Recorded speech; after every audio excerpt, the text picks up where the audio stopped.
ଯେଉଁମାନେ ଖାଦ୍ୟ ନଷ୍ଟ କରୁଛନ୍ତି, ଭୋକ କ'ଣ ଜାଣିଛନ୍ତି? ଭୋକ କ'ଣ ସେଇମାନଙ୍କୁ ପଚାରନ୍ତୁ ଯେଉଁମାନେ ଖାଲି ପେଟରେ ଶୁଅନ୍ତି। ଭୋକ କ'ଣ ସେଇମାନଙ୍କୁ ପଚାରନ୍ତୁ ଯିଏ ଗୋଟାଏ ରୁଟିକୁ ଟୁକୁଡ଼ା ଟୁକୁଡ଼ା କରି ବାଣ୍ଟିକି ଖାଆନ୍ତି। ଭୋକ କ'ଣ ସେଇମାନଙ୍କୁ ପଚାରନ୍ତୁ ଯେ ମୁଠାଏ ଖାଇବା ପାଇଁ ଯେଉଁ ପରିବାର ଜୀବନ ହାରିଥାଏ।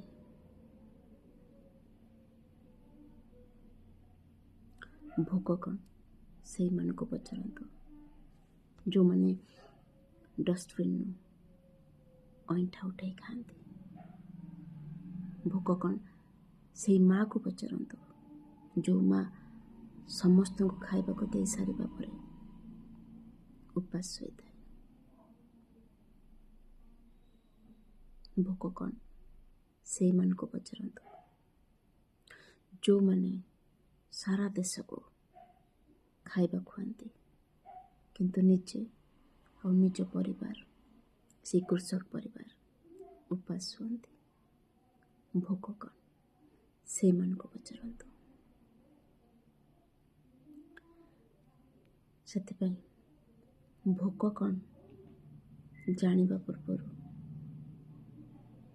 ପ୍ରଥମେ ଏଇମାନଙ୍କୁ ପଚାରିବେ।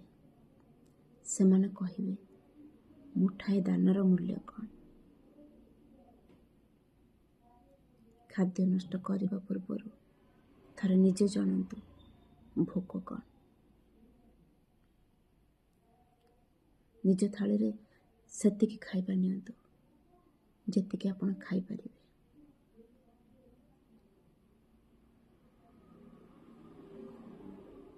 କାରଣ ଭୋକ କ'ଣ ଜାଣିଥିବା ମଣିଷ କେବେ ଖାଦ୍ୟ ନଷ୍ଟ କରେନି।